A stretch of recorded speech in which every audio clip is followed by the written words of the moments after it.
Welcome, everybody, to our U.S. Department of Justice guidelines and our 1EdTech accessibility rubric session. We're so excited that we have so many people participating in this webinar from different countries and across the United States. First off, we're going to talk about our presenters. First, we have Kelly Hermann. Kelly, do you want to tell us a little bit about yourself? Sure. Thanks, Susan. Hi, everyone. As Susan said, I'm Kelly Hermann. I am by day the Vice President of Accessibility, Equity, and Inclusion for the University of Phoenix. But for 1EdTech, I have also been the person who has chaired our Accessibility ILN that then morphed into our Accessibility Task Force. That was the group that actually worked on the accessibility rubric and developed that. So that was a several-year project, and we're super excited, to have that work now out and for all of you to experience. And I currently chair the Accessibility Product Steering Committee that is part of the group that continues to work with the rubric and to kind of keep an eye on the development of the rubric and any feedback that we get from it. So super excited to be here. I have been in the field of higher education and disability services and accessibility for just about 25 years. Have a lot of experience that hopefully you'll find helpful. So thanks for being here and for having me. Thanks, Kelly. Donna, we have Donna Murray. Donna, you want to tell us a little bit about yourself? Yes, thanks, Susan. Hi, everyone. I'm Donna Murray. I serve as the Digital Accessibility Specialist at the North Carolina Department of Public Instruction. I have also served, along with Kelly and Susan, on the Accessibility Task Force for 1EdTech, as well as the Product Steering Committee. I'm also a parent to a child with multiple disabilities, so I have a very personal and obviously professional passion around ensuring that we're removing barriers for everyone. Thanks, Donna. And I'm Susan Haught. I'm the Digital Curriculum Program Manager here at 1EdTech. My background is K through 20 education, working in different arenas. And I'm also a certified teacher that taught in the classroom and for self-contained classrooms in elementary, and so experienced accessibility issues with students.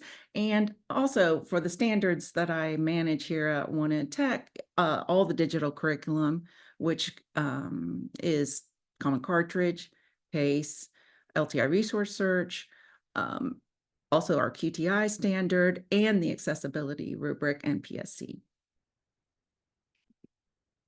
Okay. So first off, we just wanted to say the work that we're going to talk about with our accessibility experts, we developed an accessibility rubric that we're going to talk about later. But our motto developing this and when we published this was accessibility is a journey, not a destination. So our agenda today, we're going to talk about getting ready. Are you ready? Of course, we've already, introduced ourselves, but we're going to set the stage and talk about the definition of accessibility. And then we're going to have an overview of the update of the Department of Justice update for the ADA requirements with WCAG 2.1 AA for web apps and tools. And then we're also going to talk about if you're on the same page, and we're going to supply some resources that we have available for you. And then we're going to show you a little bit about the accessibility rubric and other standards that include accessibility here at 1EdTech. And as Kira said, we'll have questions during the session and after the session. So our goals today, we just want to make sure that I'm sure that most of you already are aware, but we want to make sure that you're aware of the updates to the law. And then we also want to make sure that you're getting ready and institutions and suppliers are partnering for the implementations. And then we want to tell you about our accessibility rubric self-assessment tool and other specifications. So first off, we're going to talk about our shared understanding of accessibility. Kelly? All right. So I think it's really important, and it does not matter if you are, sitting here in the United States or if you're sitting in a different country. We need to make sure that we have a shared definition of accessibility. And there's lots of definitions that are floating out there. And for those of us in the U.S., there's been a lot of movement in this area because of the web accessibility, standards that have been put forward for, Title II of the Americans with Disabilities Act. But really, when we look at, some of the gold standards in the field, we're looking at the W3C and the Web Content Accessibility Guidelines. But let's start first with looking at, what does accessibility mean? So accessibility means a person with a disability can get the same information, engage in the same interactions, and enjoy the same services as a person without a disability in an equally effective and integrated manner with substantially equivalent ease of use as someone without a disability. So what are we talking about there? What we're really talking about is that we want every person who comes to our digital spaces or our built spaces, any of those environments within which we work, that they can actually be able to get in the content that you want, to share with them. They can work with that content that you want to share with them, and that they can do so without having to have someone assisting them, that they can do that independently and being able to use the assistive technology that they have at their disposal. So when we're talking about accessibility, we're thinking about things in a very proactive manner. We're talking about, kind of anticipating the needs. And Donna mentioned earlier, removing barriers, and we remove those barriers before they become an issue. So Susan, we can go on to the next slide, because there's a few things that, especially for those of us who are working in higher education or in K through 12 here in the United States, and kind of, what's looming large is April of 2026 or 2027. And we'll talk a little bit more about, what those web accessibility regulations mean for institutions that are covered under Title II of the ADA in a few minutes. But for all of us, there are some best practices. There are some things that we need to be thinking through, regardless of whether we work with college students, if we work with elementary or middle school or high school students, regardless of whether we work at an organization that serves any individuals with disabilities who might use our products or tools, and what we're doing. So that is kind of the who, what, when, and where questions. So what standard will you follow? There's a lot that's out there, in terms of looking at, if you are someone who does work with the federal government, you might be more keen to look at Section 508 guidelines. If working with the federal government isn't really what you're doing as an institution or an organization, you probably are going to be looking, or you should be looking, in my opinion, at the Web Content Accessibility Guidelines. And it's really important to be able to look at the different levels of compliance and conformance with those guidelines to see what's realistic for your organization. And then when are you going to ask key accessibility related questions, provide alternative formats as you might need to, or accommodations for that matter, and work with your vendors and suppliers for needed resources. So really thinking through your processes as you're developing content, for your organization, or tools and resources for your organization. How are you going to integrate accessibility into that?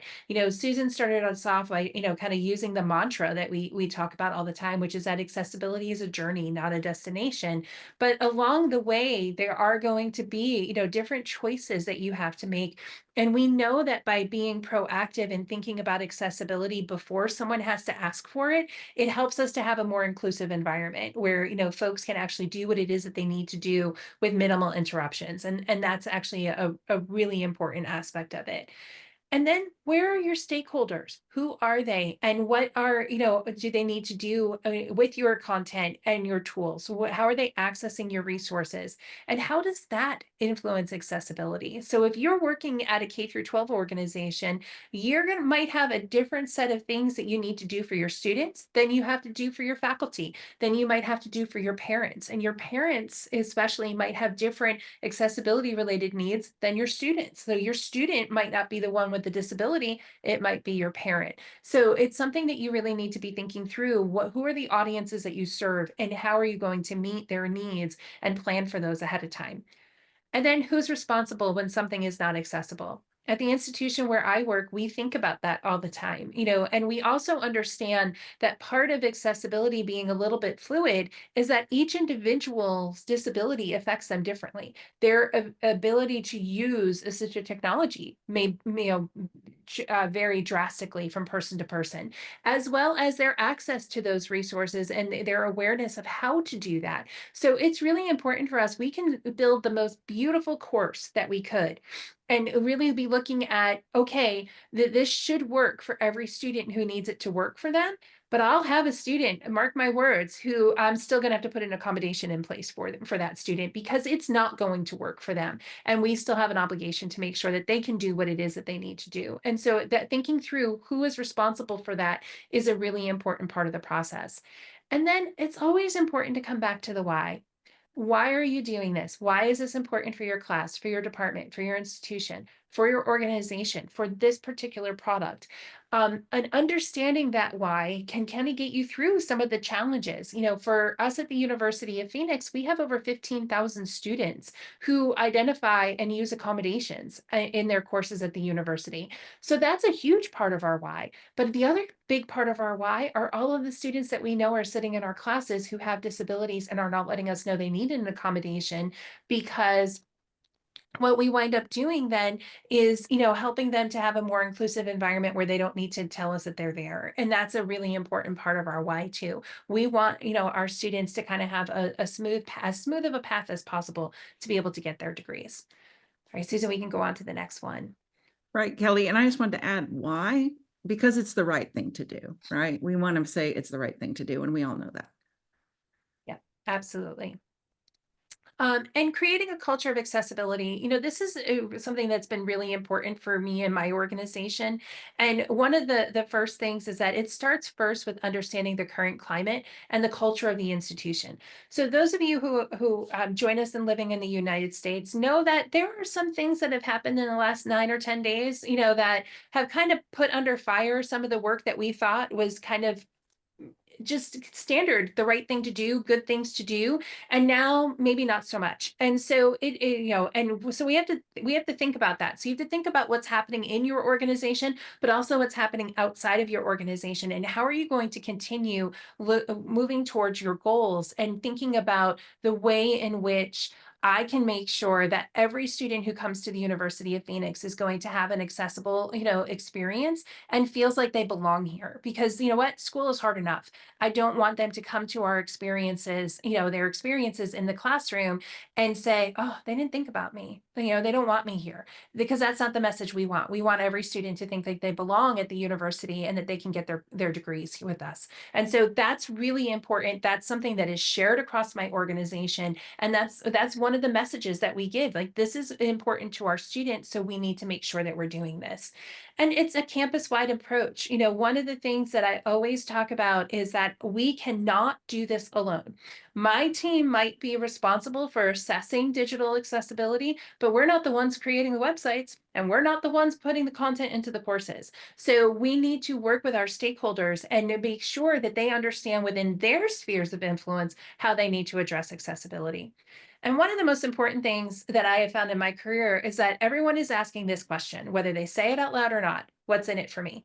And, for some of our teams, what's in it for me sounds like, gosh, here comes, Kelly and her team again, and they're going to slow us down. And I need to make sure that we don't get slowed down. And so I need to be listening to what they're saying that's giving me the indicator that they're thinking that way, so that I can address that concern right off the hop and be able to say, no, no, no, that's not what we're talking about here. We're talking about, let's look at your processes and see where we can integrate just a couple of minor things, maybe, or maybe it's major things. It depends on the process, right? How can we integrate accessibility into your day-to-day practice so that it becomes second nature and we have things that are born accessible?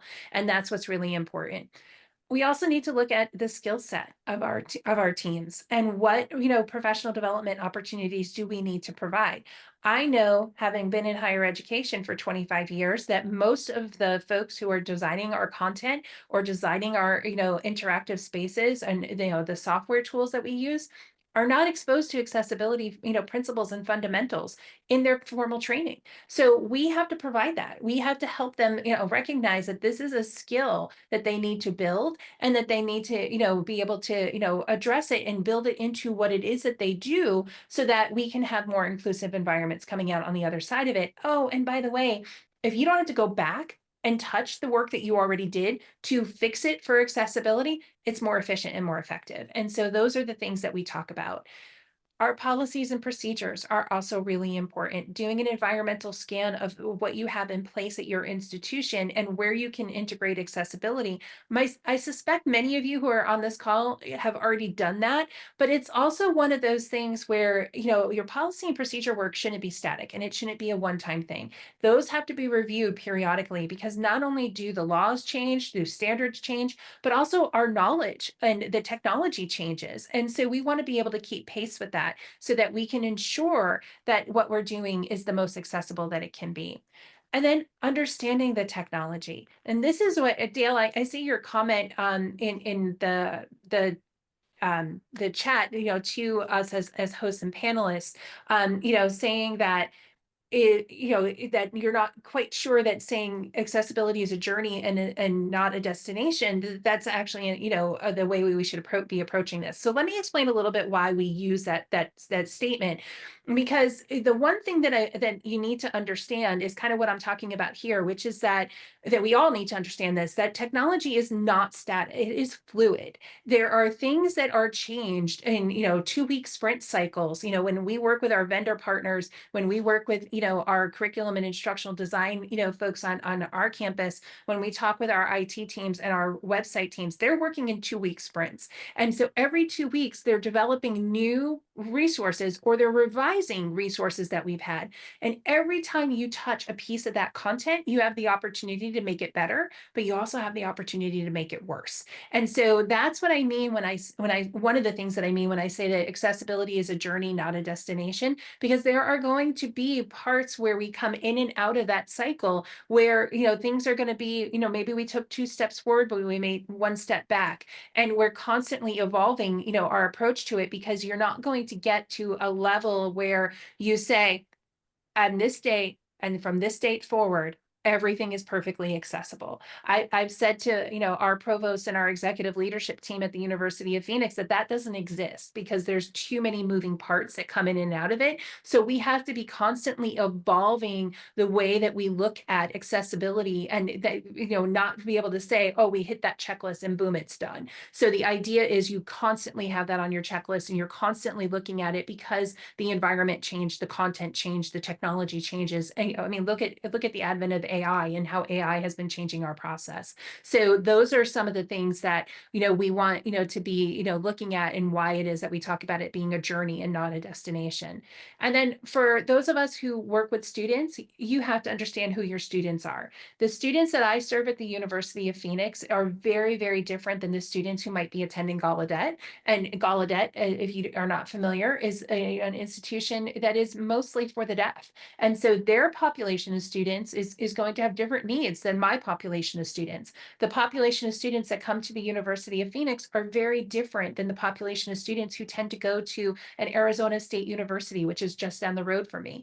We have our non-traditional adult learners, they have more traditional age students. The disabilities that they come to, us with are going to be different. Older students tend to have acquired their disabilities later in life and haven't necessarily always done school with formal education, accommodations. And, younger students might be sick of accommodations from the K through 12 experience. So we need to understand those nuances of who our student population is and what they bring to the table so that we can be able to plan for them. Great, All right. Kelly. I also wanted to say, for the accessibility is a journey, not a destination. Donna's going to talk about this later on in our session when she talks about the culture. It's also a culture, like Kelly also mentioned, that, we're trying to make awareness of accessible, like start with the accessibility instead of designing the website and then thinking of accessibility. Right. I mean, at 1EdTech, we're having internal conversations about accessibility. We want to make sure all our slides are accessible, PDFs, things like that. So it is a journey in that way. Donna, did you have anything to say about that? No, I definitely understand Dane's point and appreciate that. And as we talk about the rule in our next section, certainly the focus there is that requirement for compliance to specific standards. But one of the things that I continually mention in presentations that I do in North Carolina is it's about progress over perfection, Certainly, we want to make sure we're removing barriers for everyone. And to Kelly's point, that's going to look different. Even if I am fully compliant with WCAG standards, that does not necessarily mean that every single person is no longer going to come across a barrier. One of the things I try to focus on, though, is that this work isn't going to happen overnight. So progress over perfection is really given that permission for growth, knowing that the fully understanding how to make content accessible, even just to comply with the WCAG standards, is not going to happen overnight. So I guess I frame that through the lens of encouragement to say that this is a learning process and that we're going to, travel this journey together and learn together. And I think it elevates the point that we have to engage with users with disabilities. We could be compliant and still not be meeting the needs of some of our users. And we can make assumptions, but the best thing to do is for us to engage in conversations and gather feedback from users with disabilities who are living that experience. Thank you. And so that takes us right into this conversation about the Title II rule for ADA. So I'm going to give us kind of a brief overview of the rule. Again, you folks on the call are probably fairly familiar with it, if not deeply familiar with it. But this will give us a chance to kind of level set and give some basic information about the rule and the implications. And then after we dive into the accessibility rubric with Susan, we'll loop back with me and talk about it through the lens of North Carolina, how we are working to support suppliers and, of course, our ed organizations, our public school units, as they figure out the plan for meeting this rule. So the Americans with Disabilities Act, I like to start off with just a little bit of history with ADA, because I hear some folks saying this rule came out in 2024 and we only have 2 to 3 years to comply.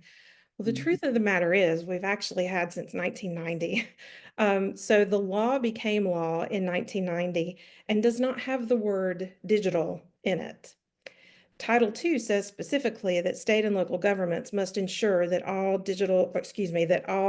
of their services, activities, and programs are accessible to people with disabilities. But again, there's no there's no word in there that says digital. However, since 1996, there has been clarification from the Department of Justice that said this does include digital. Because think about it, especially in 2024, the vast majority of our resources are either wholly accessible in digital format, or the information about them is found through digital format, like a website. So even though the rule is new, it's been around now for almost a year, the ADA actually has included digital content because services, activities, and programs, again, can often be found digitally.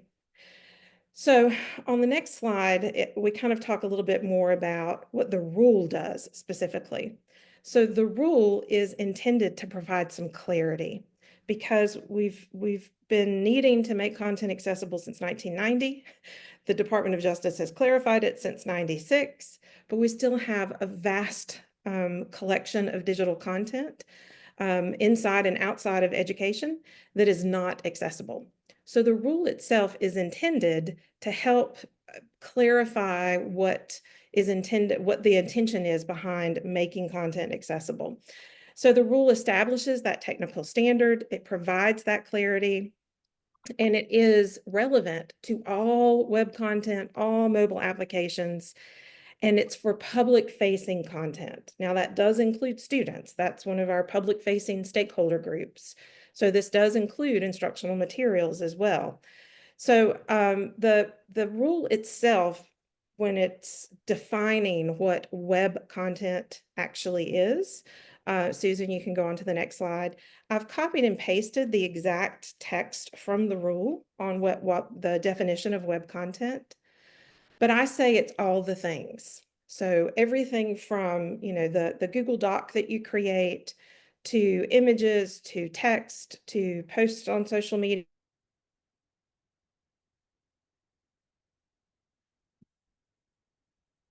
is the short version of that definition that's in italics there on that slide. So it's all the things for all public stakeholder groups.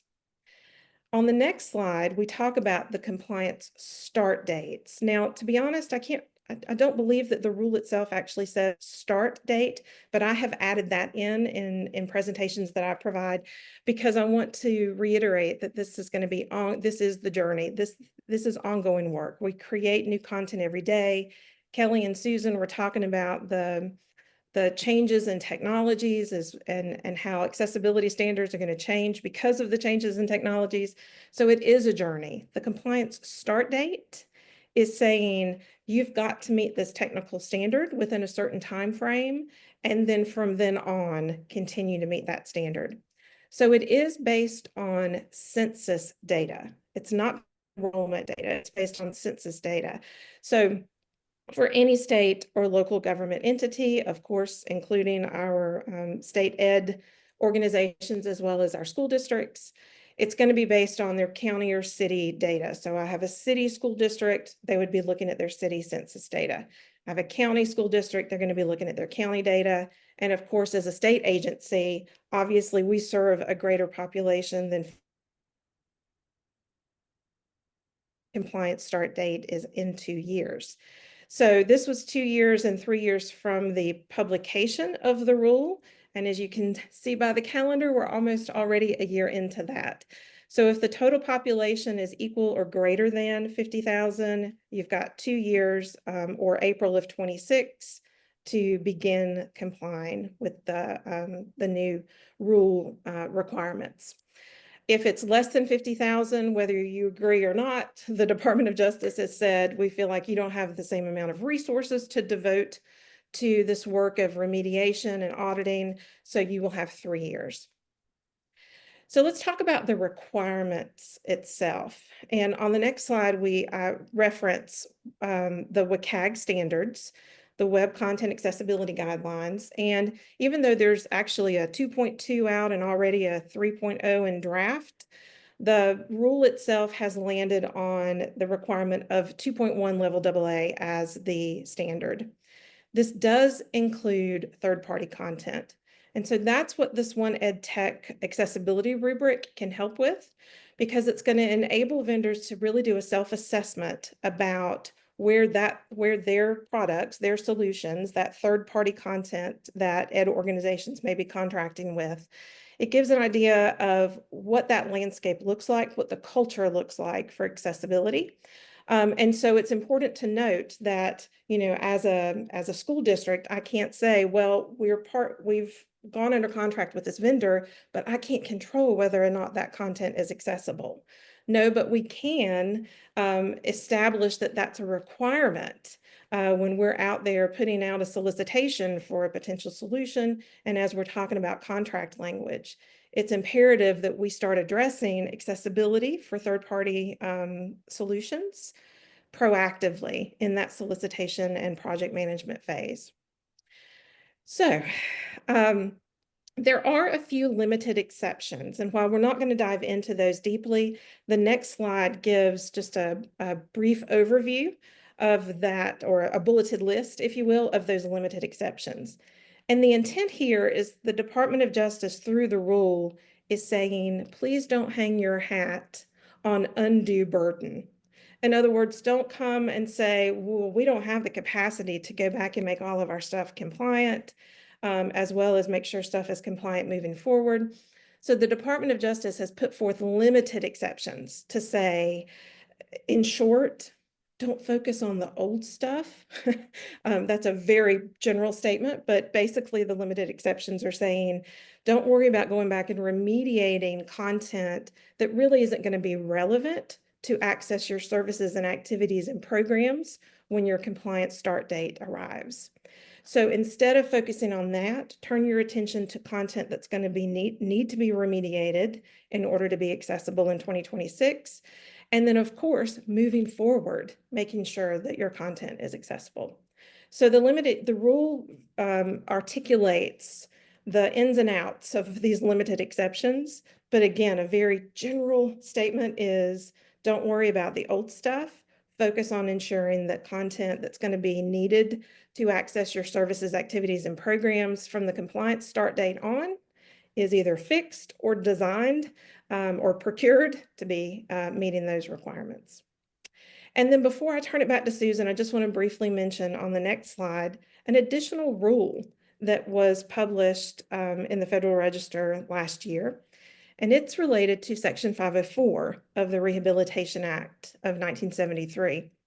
The rule is very similar to the ADA Title II rule in that it set the same technical standard, the same limited exceptions. It's basically the same compliance start dates. It's just 1 month off in May instead of April. It's again based on that population, that census data. The only difference, and this is why I wanted to make sure we mentioned it in today's webinar, is that the Section 504 rule is not only specific to public-facing stakeholders and public-facing content. Section 504 also relates to internal employee-facing content. So again, in short, all the digital content for all the stakeholder groups, internal and external. So the scope of the work is huge, but I will say I am excited that these rules are really elevating the conversation and the work around digital accessibility. And I say, if I can't get you to the table to talk about accessibility because it's a moral imperative, then let me tell you about the laws. And I think the rules help us with that conversation. So Donna, I just want to jump in here quickly because I want to clarify the Section 504 rule that you're referencing here is Health and Human Services, correct? It is for anyone, I mean, it's for anyone that Section 504 would apply to. Certainly that does speak to Health and Human Services, but because we're talking about anyone with a disability, that applies to anyone. I mean, that's going to apply to our stakeholder groups too. So for example, we think about in education, we think about our students with 504 plans. Certainly it's because of health related disabilities. But Section 504, the rule itself says we've got to proactively ensure that our content is accessible and that we're not retroactively trying to ensure that our digital content is accessible for someone who Section 504 may apply to. So it actually is along the same lines with ADA. We don't wait until we have someone who has a disability. We are proactively addressing it by meeting that technical standard before. Okay, because I didn't realize that the Department of Ed updated the Ed 504 rules. I thought only Health and Human Services had, so I'll have to do a little bit of research on my end, for that, because each agency has different 504 rules and regulations. And the big topic of conversation this past summer at some of the disability services focused conferences was Health and Human Services updated, but Ed had not. So that's why I wanted to clarify that, because that's a bigger deal if Ed had updated. Gotcha. Great. And so Donna, the big rule you're saying is that it's internal, so professional development for districts or institutions of higher ed or nonprofits or even suppliers that do internal training, they need to make sure that that's accessible, right, for their teachers or district staff, things like that. Yeah. And then don't worry about the old. Yeah, go ahead. Yeah, I was just going to say, with the Americans with Disabilities Act, Title II is specific to state and local government. And of course, public facing, like we were talking about. Title I is specific to ensuring that we're not discriminating against people with disabilities and ensuring they have appropriate accommodations for employees. Now, Title I doesn't have the corresponding rule like Title II does. So the Title II rule itself even clarifies that that does not include internal through the lens of that specific rule, because that's not the scope of Title II of the ADA anyway. So, it may be that down the road, Title I ends up with a regulatory rule that's similar, but currently that is not the case. Okay, thank you. So now we're going to talk a little bit about our 1EdTech open standards. 1EdTech is a member-driven organization, if you're not a member, to develop solutions for education. And we work together to create open standards of interoperability and practices. So today we're going to talk about one of our practices, which we have mentioned earlier, is our 1EdTech Trusted Apps Accessibility Rubric. Right now, we have 3 self-assessment rubrics that our cross-industry member experts have gotten together to develop with task force based on specific needs. Our accessibility rubric, our security practices rubric, and our generative AI data rubric. We also have a data privacy rubric and specification and certification that we're not talking about today because it's not a self-assessment rubric, but we just want to bring that up. So the accessibility rubric was developed based on a need from institutions of higher ed and K-12 districts that wanted to work with suppliers to develop an assessment tool to talk about accessibility and learn more about their product and help speed up the procurement process. So our accessibility rubric helps suppliers self-assess how they are providing inclusive and equitable applications and tools. And it helps suppliers and institutions have more information. It's a supplement to other accessibility rubrics in the market and conformance documentation and legislation. So our 1EdTech task force got together.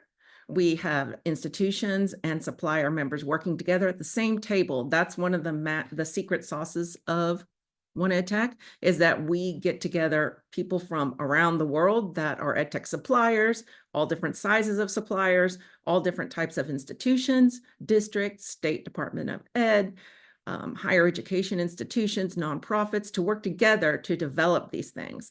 Our task force researched accessibility guidelines, other accessibility tools, including information from the HECFAT, which a lot of you probably already know about the HECFAT. And they developed this self-assessment tool for suppliers to be able to self-assess their own product to talk about the accessibility that they incorporated in developing their product. So the accessibility rubric is a specification and a rubric web component, and it's a self-assessment tool that suppliers use. It's intended for a maturity model. Like we said, accessibility is a journey, not a destination. And it helps leverage accessibility across our 1EdTech membership. Donna and Kelly spoke about not everybody is an expert, right? So your web developer might not be an instructional designer that knows about accessibility, right? They might need a little bit of help. So we wanted to make sure we could leverage our accessibility expert across our membership. And also we wanted to provide a common framework. This is very common with our accessibility rubric and our other self-assessment rubrics. We want to make sure that we have a common framework, like a standard, to evaluate the supplier's posture on accessibility. And then we wanted to have a supplement to legislative requirements and other accessibility conformance documentation. So the 4 areas that the rubric covers, and Kelly and Donna, feel free to talk about this too, but it talks about information and documentation. We have procurement process and communication, and we have accessibility and conformance, and alternatives and accommodations. This rubric talks more about the design of the product. Do you have an accessibility policy? Do you talk about accessibility? Did you design this product with accessibility in mind? Did you have testers that tested for accessibility? Do you train your, these are some of the questions. Do you train your employees on accessibility? Things like that. Yeah, Susan, I'm going to jump in here quick just to kind of talk about the development of the rubric and how we kind of came up to those 4 categories.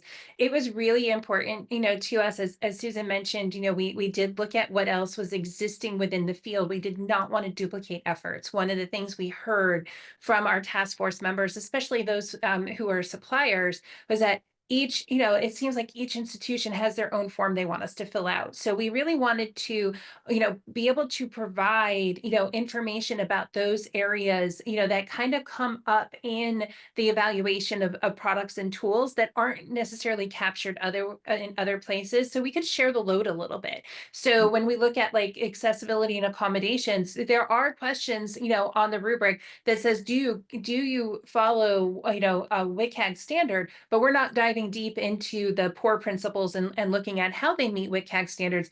Instead, we're asking questions like, do you, work with your, your clients, to determine an alternative, access plan for this particular product or tool if it is needed? Because those are the important things that as we evaluate those tools, we want to make sure that we have that information. When I'm asked to be a reference, for some of our supplier partners, those are the questions that my colleagues ask me about working with that particular tool. So the goal here was, to get some support for institutions and organizations that do not have accessibility expertise on hand and can't do these independent evaluations on their own, but also to help the supplier community to be able to showcase how it is that they have built accessibility into what it is that they do, so that they don't have to, duplicate those efforts either. And, really to supplement what is out there in terms of the other standards, that we did not want to replace.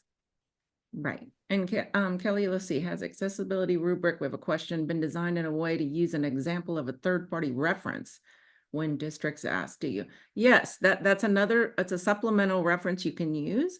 Do you have a third-party reference? I'm not sure what the third-party reference means, but once I'm going to talk about it right now, but who can submit a self-assessment are EdTech suppliers, members of 1EdTech. You can go onto the product directory if you're a contributing member, affiliate, or Trusted Apps Alliance member, and you can submit a self-assessment of your product. If after this presentation you would like to email me, I can help your team, run through the process. It's a pretty easy, well, it's not an easy process because the questions are need to be filled out, but it is a multiple choice form, and you can add notes and links, which is the best practice to do for more information.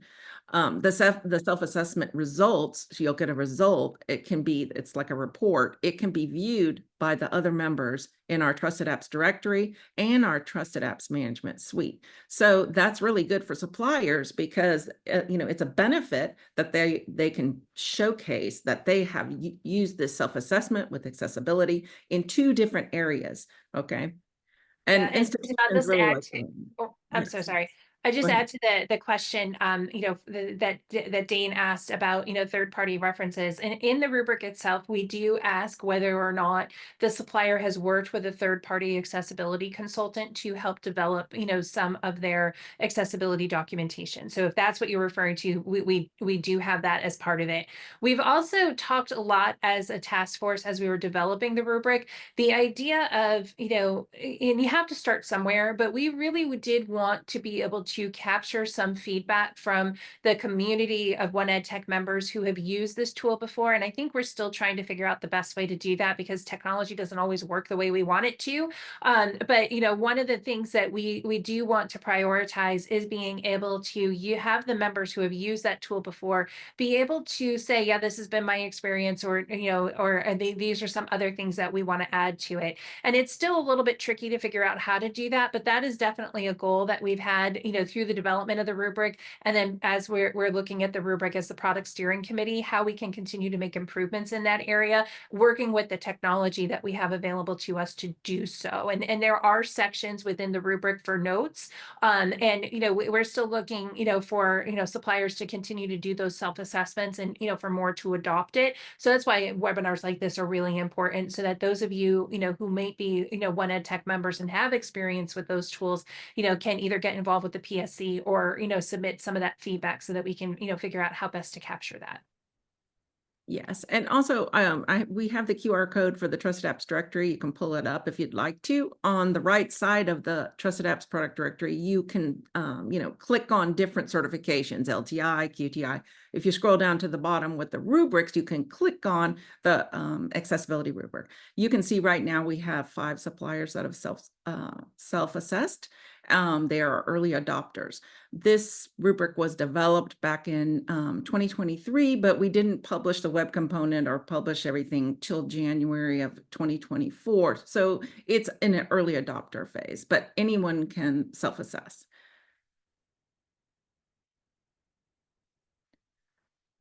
And Kira, you're going to drop the 5-minute video. We have made an accessibility rubric 5-minute video for you with a high-level information about the accessibility rubric and the task force, and then also shows quickly how to self-assess, which I can also help you with later. But this is kind of what I was talking about. A 1EdTech member can scroll down to on their product profile to the app vetting reviews. They can click on add accessibility rubric. It will open up a form that looks like this. And it also has links to the specification document and our support desk and our accessibility rubric webpage. And then this shows you the 4 pages that I talked about, the 4 parts of the rubric, which is information and documentation, the procurement process, etc. And then it is a fill-in multiple choice rubric, and then it has notes and links area, which is the best practice to always add as many links or notes as you can to help institutions know where you're coming from and what you're talking about. Whoops, sorry. My whole screen went out. Okay, so one more, I know we're short on time, so I just wanted to say we can talk about this later, but I wanted to talk about another standard that involves a lot of accessibility experts and assessment. It's called our Question and Test Interoperability Standard, QTI-3. It's a way of packaging and moving tests and questions from one application to another or digital content. It doesn't have to be assessment. It has presentation consistency across your tests and questions. And it also is a secure way to exchange your assessment content and maintain the ownership of your content, which institutions and suppliers really like, because once they have their accessibility and assessment experts working on assessments, they want to make sure they are displayed the correct way. And then this is the star of the QTI, is that it is compliance with federal accessibility requirements of Section 508 and WCAG 2.1 AA. So I wanted to let you know about our other standards. This is just a little bit of the geeking out on the accessibility for assessment with QTI.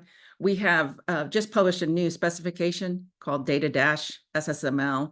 I can give you the link also, but it helps tell in inline HTML text-to-speech markup.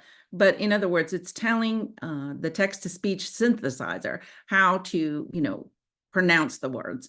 And then also QTI also has vertical right and to left and left to right text for different languages, Chinese, Japanese, things like that. American Sign Language is also in there.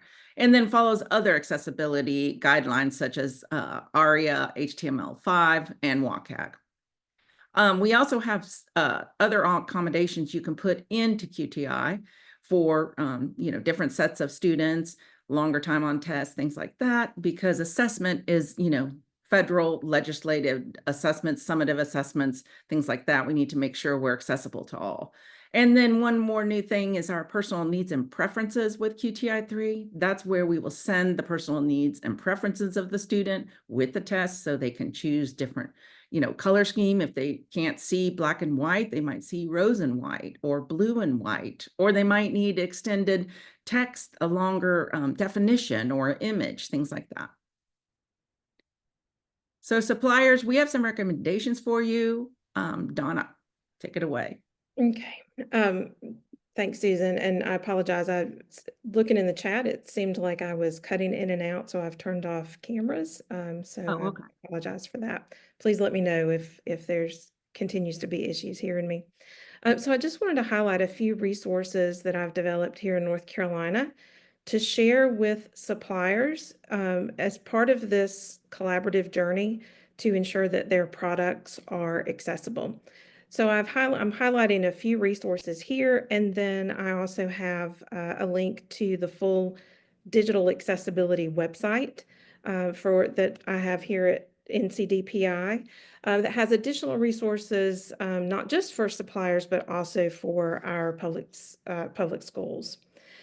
So the first one is this document that I've created around roles and responsibilities for suppliers. And so on each of these slides, you'll see a screenshot, a couple of bullet points, just kind of give you an overview, and I'm just going to briefly talk about each. And then, of course, you'll have those links as takeaways where you can dive deeper, make copies of these resources, remix them, use them to serve in whatever role you're serving in to make products accessible.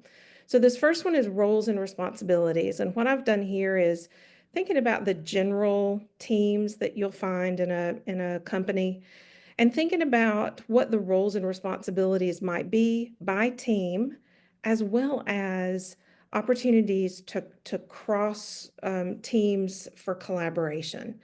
So for example, if I have my sales and marketing team might be, their role for accessibility may be focused on obviously highlighting accessibility features in the marketing materials, gathering feedback from clients about their accessibility needs or accessibility issues that they might be finding in the solution.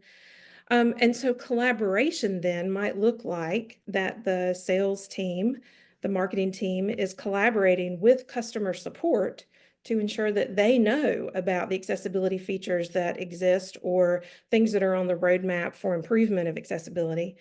And then certainly that they're sharing that client feedback with the product development team. So this roles and responsibilities chart is really just intended to be a space for brainstorming for vendor teams to be thinking about what does this look like in this part of our company versus this part, and then how can we work together to ensure that we all understand the full scope of our accessibility work. The next resource that's highlighted is about creating an accessibility conformance report. Now, generally, we seem to call the voluntary product accessibility template a VPAT. We generally call it a VPAT even once it's completed. So we ask a vendor for a VPAT when really what we were asking for is an accessibility conformance report. And in my experience reviewing VPATs during procurement phases, during any part of a project management cycle, I find that the accessibility conformance report really does not give full transparency or the level of detail that I need in order to really make a true assessment of whether or not a potential solution is accessible. So this supplier resource is intended to help suppliers really dig deep into the best practices for completing a VPAT, for creating that accessibility conformance report. And so everything, you see the table of contents on the screen capture here. There's an opportunity to learn, kind of dive deeper into the WCAG standards, understanding the types of information, the level of detail that would be helpful for ed organizations. And then, of course, even some strategies for improving how to document accessibility of your products moving forward. The next, I'm sorry. I was just gonna say, Donna, we're getting close to time. Okay, yep. So I just wanted to make sure these tools are so wonderful. And that's one reason everybody wants to go to a webinar or roundtable is to get the tools, right? So we always want to make sure we have like 2 more minutes and then we'll have questions. Yep, sounds good. All right, so the next tool is the self-assessment 1EdTech. Obviously, you have the rubric that Susan and Kelly were mentioning and the resources that 1EdTech it makes available for suppliers to do that self-assessment. Think about that as the what. Well, this is the so what resource. So I developed this with the mindset of, okay, if a vendor scores themselves kind of an average score for the information and documentation part of the rubric, they score themselves as a 1. Well, then really, what does that mean? So as an ed organization, I can kind of, this rubric can kind of help me understand what are the challenges and the potential positive aspects of the vendor's product, knowing that they score themselves at that. And then what does that look like for the vendor? And then the next slide is a resource that is really more about now what. So we've got the rubric, and then we can interpret those rubric scores. And then this document really talks about action items some strategies and some action items for that continuous improvement cycle. So this is the now what part of the resources. So again, the website, which is linked on the next slide, and as well as on our event page that has the full collection of resources. Just know that the website that I have has an entire section devoted to project management and procurement, but that there's also a collection of other resources on there as well. So that's it for me, I think. And before I turn it back to Susan, I'll just mention that this, we talk about compliance, but one of the great things that I love specifically about the 1EdTech self-assessment is that it's really helping us define what the culture of accessibility is like within a supplier's organization. So I say it's definitely about compliance, but it's also about culture over compliance. Right. And here is a QR code to our resources. And I did mention in the chat, Donna will be presenting these tools again in our accessibility PSC meeting, our next meeting. So I just wanted to highlight that since we kind of sped through that. Do we have any questions? Or Kelly or Donna, do you have any final thoughts before we take questions?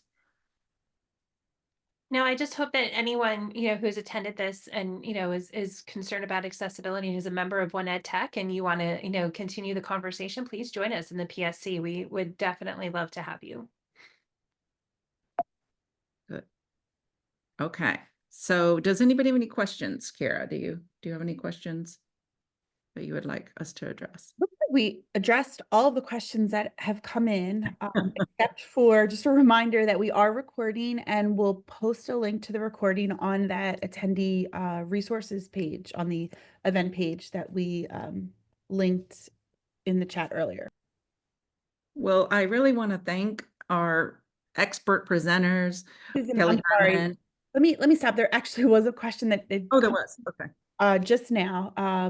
And so it's open to the panel. What is your take on the new administration in Washington throwing accessibility in with their actions on DEI? This conflation did not appear in the pre-election writings by the GOP platform or the American First Institute that was designated.